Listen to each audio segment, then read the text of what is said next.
Olá! Hoje nós vamos fazer mais uma entrevista do projeto Cientistas em Rede. A convidada Camila Maia vai falar um pouco sobre a aplicação da química na conservação e sobre nanotecnologia.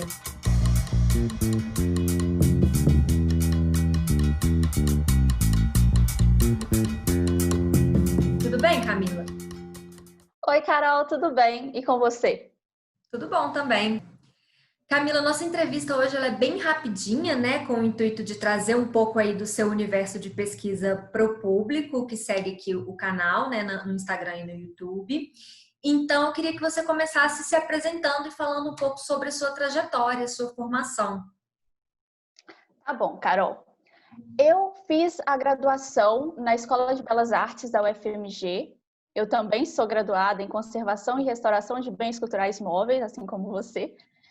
E a seguir eu fiz o mestrado em Química, no Departamento de Química do Instituto de Ciências Exatas da UFMG. No mestrado, eu trabalhei mais aprofundadamente com nanotecnologias aplicadas à restauração de papel. Agora, eu faço o doutorado no Instituto de Química da Unicamp, em que um dos braços também é a aplicação de nanotecnologias para a conservação e restauração de suportes celulósicos. Ah, é legal. E o seu percurso na graduação foi... Porque assim, a gente tem que escolher mais de um percurso, né? Quais que foram suas escolhas assim na graduação antes de passar para química e especificamente, né, para nanotecnologia aplicada em papel? Então, eu escolhi fazer a graduação em restauração, em conservação e restauração, justamente pelo meu amor aos livros. Então, o meu percurso principal durante a graduação e também na minha atuação profissional e acadêmica sempre foi o papel. Ao mesmo tempo, a questão da conservação preventiva sempre também foi muito importante para mim e sempre atraiu muito a minha atenção e o meu interesse. Então, os dois percursos que eu segui durante o bacharelado foram a conservação e restauração de papel e a conservação preventiva. Daí, durante a graduação, eu fui monitora de disciplinas de química para o curso. E também fiz alguns trabalhos de iniciação científica. O meu trabalho de conclusão de curso durante a graduação foi voltado para a aplicação de nanocelulose para o restauro de papel. E por causa disso, eu fui me enveredando no âmbito da química, por causa dessas ramificações tão importantes para a conservação e que se fundam na química. Então, foi Uhum. algo um pouco inesperado, assim. Eu realmente comecei a graduação por causa do papel, por causa dos livros, e a questão da química, a aplicação da química, ela foi se tornando cada vez mais importante à medida em que eu fui construindo mesmo o meu percurso acadêmico. Daí eu Entendi. fiz o mestrado também na aplicação de nanotecnologias, né, especificamente da nanocelulose para a restauração do papel, e para o preenchimento de lacunas, de perdas de suporte em papel. E depois, agora, né, na verdade, o doutorado é um pouco mais amplo do que isso, né? Eu aplico outras nanoestruturas para restaurar suportes celulósicos, como tecido, madeira e o papel também. Ah, sensacional. Camila, antes da gente entrar um pouco mais nesse universo específico da sua pesquisa atual, queria entender, assim, esse envolvimento com a química. Você já veio de alguma formação técnica, já era mais chegada, assim, com as exatas, ou isso veio por causa da interdisciplinaridade possível dentro do curso mesmo? Foi justamente por causa da interdisciplinaridade. Eu comecei a graduação logo depois do meu ensino médio, que foi um ensino médio tradicional, não foi associado a um curso técnico, nada do gênero. E eu sempre gostei muito da química, mas ao mesmo tempo eu sempre gostei muito de história, de artes, de português, de biologia. Daí, durante a graduação, eu fui percebendo essas conexões possíveis e, na verdade, muito fundamentais para a nossa profissão. E, por causa disso, eu fui me envolvendo mais com a questão das disciplinas voltadas para a aplicação da química no nosso no nosso campo de trabalho e no nosso campo de pesquisa também. Eu acho que esse foi um ponto bem crucial assim, para mim, a questão da pesquisa e como é possível e muito importante desenvolver pesquisas que atrelem a questão dos bens culturais, a questão da preservação dos bens culturais e todas essas diversas áreas que são muito afins à nossa área de formação, né? Tanto a química, mas quanto a microbiologia, as disciplinas ali mais no campo da geografia, né? E é isso. Não, então explica pra gente então o que que é isso de nanotecnologia e como que isso se aplica na preservação do patrimônio. Tá. Então, primeiro a gente tem que entender o que é nanotecnologia. Nanotecnologia é uma aplicação que advém da ciência que estuda coisas muito pequenas, que é a nanociência. Essas coisas muito pequenas, elas são realmente muito pequenas. São quase inimagináveis. Se eu te perguntar, Carol, qual é a menor coisa em que você consegue pensar? Pode falar qualquer coisa. A menor coisa que você consegue pensar. Assim, qualquer coisa. Pode ser? Um átomo. Era a resposta que eu queria que você desse. Obrigada. Um átomo. Um átomo, ele é realmente muito pequeno. Até relativamente pouco tempo atrás, ninguém nunca tinha conseguido ver um átomo. Hoje é possível ver um átomo, porque existem microscópios eletrônicos, microscópios de tunelamento avançadíssimos que permitem que você visualize um átomo. Você, de fato, pode enxergar um átomo. Mas ainda é muito abstrato para a gente. Quando a gente pensa em átomo, geralmente a gente pensa naquela esfera, né? Que é aquela definição primeira que remonta aos gregos. As camadas é um pouquinho mais avançado ainda, né? Um pouco mais aperfeiçoado, um pouco mais próximo, talvez, da realidade, que é um pouco mais complexa, né? Mas a gente pensa numa coisa muito pequena. E um átomo, ele, em geral, ele está numa escala de tamanho de angstroms. Um angstrom é muito pequeno. Um angstrom, ele equivale a 0,1 nanômetros. Quando a gente pensa em nanotecnologia, a gente está pensando nessa escala de tamanhos, de nanômetros. Então, um átomo é ainda menor do que aquela escala em que a gente pensa quando a gente está falando sobre nanotecnologia. Um nanômetro equivale a 1 bilionésimo de um metro. Ou seja, é muito pequeno. Se um metro é um tamanho mais ou menos assim, eu não sei, talvez mais ou menos, um nanômetro é um tamanho muito pequeno. A gente consegue visualizar as estruturas que estão nessa dimensão de tamanho, né? Nessa escala de tamanho de 1 nanômetro a 100 nanômetros, porque a gente tem microscópios eletrônicos através dos quais a gente consegue visualizar essas estruturas, mas é realmente muito pequeno, às vezes é até difícil de pensar. Mas ainda assim, é um tamanho maior do que a menor coisa que a Carol pensou, que foi no átomo. E com esse tamanho, com essas dimensões, por que usar estruturas, nanopartículas, nanomateriais? Por que usar coisas tão pequenas é interessante? Porque com essa dimensão tão pequena, a gente tem propriedades que são muito potencializadas. A gente tem uma área superficial que se torna muito grande. E aí eu gosto de usar uma analogia, que é a analogia do queijo, porque eu gosto muito de queijo. A analogia do queijo. Se a gente tem um pedação de queijo e a gente quer derreter esse pedação de queijo, se a gente colocar esse queijo numa panela, ele vai derreter, mas vai demandar um tempo relativamente longo para que ele derreta completamente. Qual é uma alternativa que a gente pode usar para derreter o queijo mais rápido? A gente pode picar ele em pedacinhos ou ralá-lo de forma que a gente tenha pedaços menores e assim a gente consegue derreter o queijo bem mais rápido. Por quê? Porque dessa forma a gente aumenta a área superficial do queijo. Quando a gente tem um pedação de queijo, a área superficial dele é só aquilo que está ali exposto. Quando a gente rala, cada pedacinho vai ter uma área exposta e aí, no total, você vai ter uma área ainda maior exposta. E a mesma ideia com a nanotecnologia. E a mesma ideia vale para os materiais. Às vezes você tem um material com uma propriedade interessante e muitas vezes, se você tiver esse material em um tamanho ainda mais reduzido, você vai ter essa propriedade potencializada. Você vai ter, então, mais área superficial, mais funções químicas expostas e você vai ter, então, um resultado bem interessante.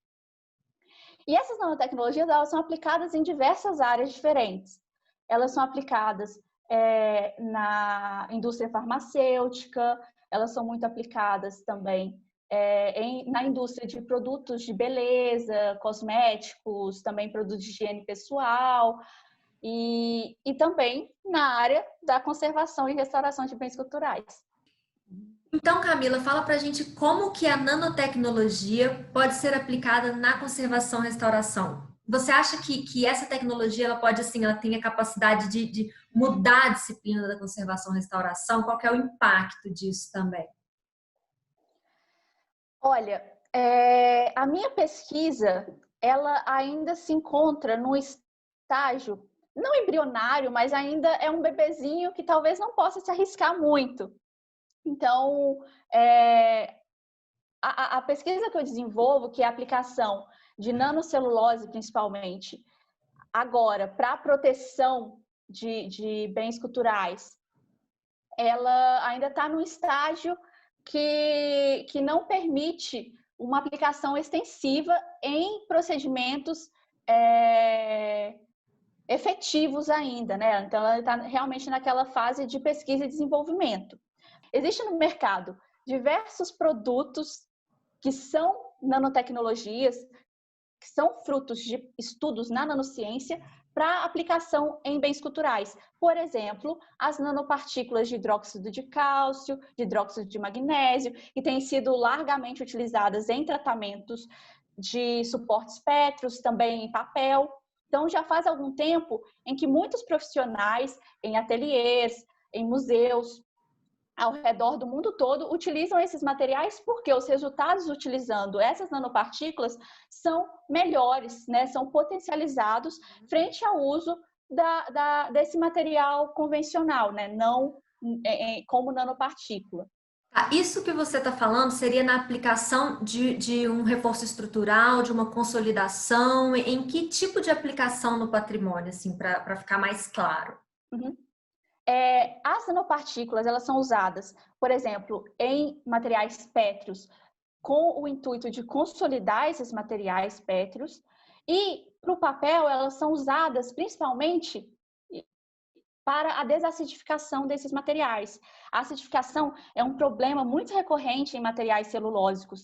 E aí, quando você utiliza uma nanopartícula alcalina, né, como o hidróxido de cálcio, o hidróxido de magnésio, você consegue neutralizar as espécies ácidas que você tem no papel, por exemplo, e com isso você consegue prolongar a estabilidade, a vida dessa celulose que você tem no papel.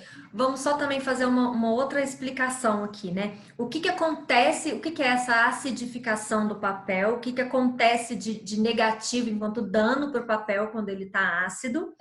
Como que essa desacidificação corrige isso? Quais são as características que são associadas, atribuídas ao papel com o uso da nanopartícula?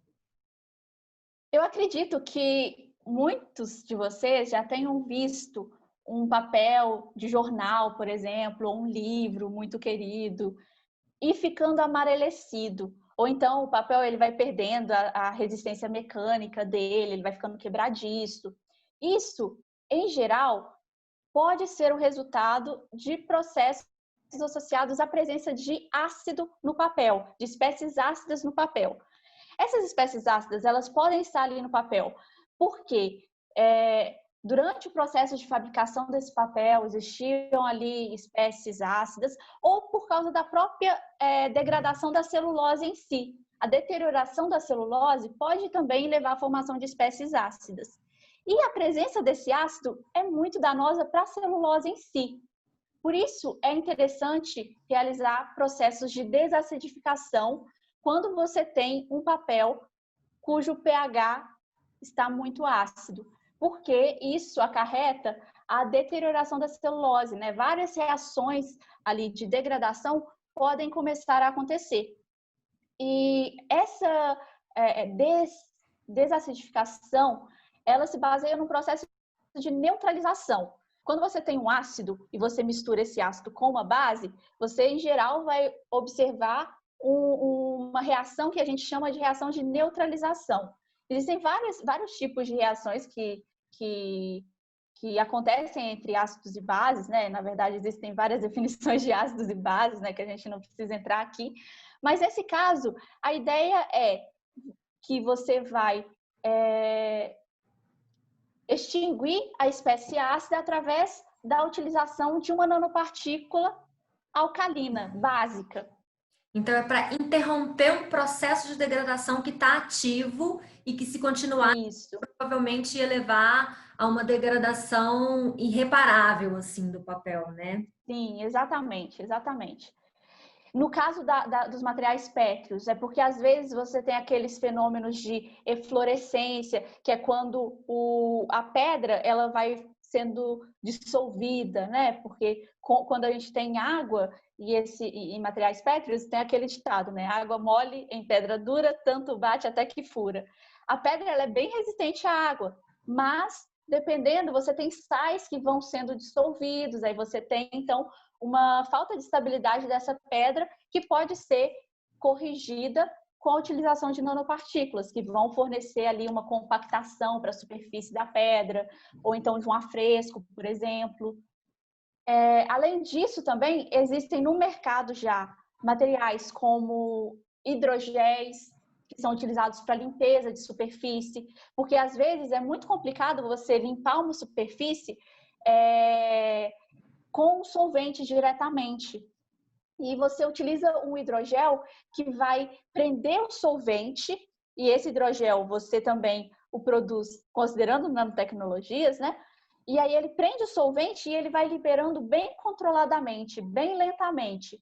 E aí você consegue limpar só a superfície, você consegue remover um verniz que está oxidado, que está amarelecido e que por isso está provocando alguma perda de leitura para uma obra. Você consegue remover camadas específicas numa pintura, por exemplo, com essa liberação controlada. Então, as nanotecnologias elas já estão sendo aplicadas em processos de conservação e restauração há algum tempo, né? Pelo menos nos últimos 10 anos, já existem diversos trabalhos sendo reportados, existem várias publicações sobre isso. E se você chegar no Laboratório de Conservação do Louvre, por exemplo, eles provavelmente vão ter ali vários materiais, vários nanomateriais que são utilizáveis nos processos que eles desenvolvem para conservação e restauração. Mas não só no Louvre também. Se vocês procurarem saber, existem aqui no Brasil diversos laboratórios, ateliês particulares e também públicos em que essa ideia de utilizar nanotecnologias está se tornando bem interessante e bem explorada. Primeira coisa, é porque você fala assim, que isso é aplicado tanto à conservação quanto na restauração. Então, eu não sei se, porque como o canal ele é voltado para vários cientistas que dialogam com o patrimônio, às vezes essa diferença de conservação e de restauração não fica muito óbvia. Mas, assim, esse exemplo do papel, né, da estabilização de um processo de degradação é para conservação. E uma ação dessa você falou, por exemplo, da remoção de uma repintura, eu posso enquadrar como um restauro, né? Eu acho que fica muito claro na minha pesquisa, quando eu considero o meu mestrado e o meu doutorado, a diferença entre conservação e restauração. Por quê? No mestrado, eu aplicava nanotecnologias realmente para a restauração. É claro que a conservação, ela estava associada a esse processo. Eu aplicava nanocelulose, a gente desenvolveu um material de nanocelulose que a gente utilizava para preencher lacunas em papel, em obras em papel que tinham áreas de perda. E aí, esse material que a gente colocava ali, ele tem uma estabilidade maior, porque a nanocelulose ela é mais estável do que a celulose, do ponto de vista das reações químicas mesmo que se desenvolvem na celulose e que acabam provocando a quebra dessa celulose, né? E além disso, esse material na região de perda, ele evitava que as perdas se tornassem maiores, porque é o que acontece também. Por que a gente preenche lacunas na nossa profissão? A gente preenche lacunas porque uma lacuna ela pode acabar desencadeando a perda de um documento inteiro, né? De uma Uma obra questão inteira. estrutural, né, também. Isso. Então, acaba tendo também uma função de consolidação que é importantíssima para a conservação daquele bem em si.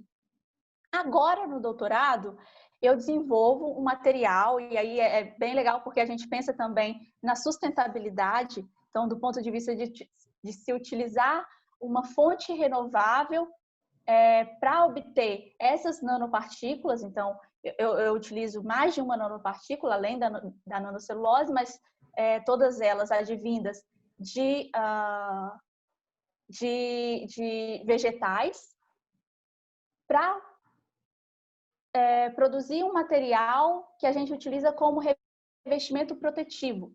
Então, é bem mais patente a ideia da conservação e da preservação desse bem, do ponto de vista também da consolidação, mas mais avante, né? Então, pensando na vida desse bem que pode ser protegido a partir do momento que você tem uma camada ali protetora sobre ele, uma camada protetora que você, em geral, não quer que seja vista, porque é uma intervenção que você está fazendo, né, como conservador restaurador está fazendo, que você quer minimizar esteticamente, né, qualquer impacto da presença dessa camada, mas que a longo prazo pode ser importantíssima para a manutenção dessa obra. Uhum. Muito bom. Aí poderia proteger, por exemplo, a ação da luz, do ultravioleta, mas às vezes também da umidade. Exatamente, Sim, exatamente isso. ótimo. Uhum. E você também citou exemplo da aplicação da nanotecnologia numa escultura em material pétreo, que pode de repente estar ao ar livre, né? E você também citou o uso em ateliê e em laboratório de restauro. Você consegue ver, além disso que a gente já citou, outras aplicações também da nanotecnologia na conservação? Ou você acha que são esses ambientes mesmo? Eu falo porque assim, a gente está sempre conversando aqui sobre as diferentes frentes de atuação de um conservador-restaurador, que pode ser desde ali o ateliê, sentado, né, aquele negócio, aquela concentração, aquela figura mesmo do restaurador, né? A pessoa, o cavalete ou microscópio, né, que seja, mas dentro de um ambiente fechado, mas também lidando com coleções museológicas e também na gestão pública, às vezes lidando com um conjunto de coleções e patrimônios arquitetônicos e arqueológicos, e, enfim, etc. Uma infinidade. Então, você consegue pensar em outras aplicações dessa tecnologia, dessa nanotecnologia, puxando a sardinha para o meu lado, por exemplo, na arqueologia. A questão da arqueologia. Eu me lembro agora sobre a utilização dessas nanopartículas para fazer a consolidação em pirâmides no México, por exemplo. Então, a gente está pensando em um ambiente construído, né? Então, não necessariamente você precisa utilizar essas nanotecnologias para fazer a conservação ou, dependendo do tratamento, para fazer a consolidação de bens que sejam móveis. E, além disso, os materiais que eu desenvolvo agora, eles são mais voltados à conservação de substratos celulósicos. E esses substratos celulósicos, eles podem também englobar, por exemplo, fragmentos de madeira, podem englobar também artefatos que sejam arqueológicos. Existem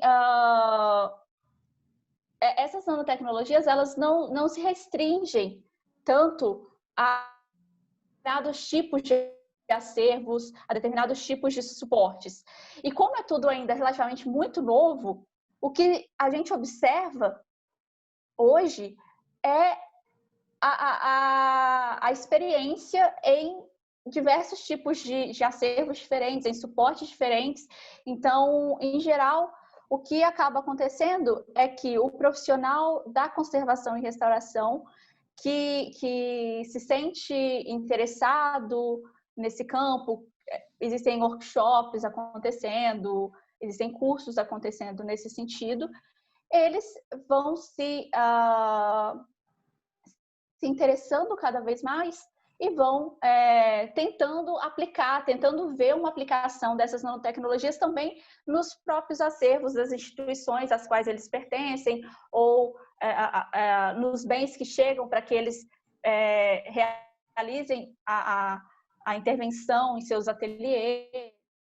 A última entrevista que eu fiz com o Mário, eu deixei a última pergunta assim aberta, do tipo, o que te conquistou assim nessa área? O que você acha mais incrível e que você acha que as pessoas deveriam saber em relação a isso, assim? Eu acho que é impossível de desvincular a questão da química da questão da nanotecnologia em si, para mim, né? No meu campo de atuação, no meu campo de pesquisa. A questão da química, ela é muito, muito legal, porque aí a gente consegue entender tanto como que o material é formado, a gente consegue entender as propriedades que aquele material tem, a gente consegue entender o que vai acontecer com ele, né? Quais são As vulnerabilidades. Exatamente. E, ao mesmo tempo, a gente consegue entender e fazer algo para reverter isso, ou para estabilizar isso, ou para minimizar isso. Então, a gente consegue, entendendo o material, entendendo o que acontece com ele de mal, a gente consegue ir ali e sanar esse problema. E, ao mesmo tempo, tudo isso, quando a gente pensa, isso tem a ver com essa estrutura muito pequena do material, né? Com essa parte do material que a gente geralmente não consegue ver, a menos que a gente tenha a ajuda de um equipamento, né? E tudo isso aí tem a ver também com a nanotecnologia. Então, como é a beleza do pequeno, né? A beleza daquilo que é invisível aos olhos, mas que, no fim, tem uma importância gigantesca, assim, né? Que você consegue um resultado gigantesco. Legal, Camila. Eu acho que sim, sua fala ela também me faz, me traz o comentário da importância da formação qualificada do conservador restaurador.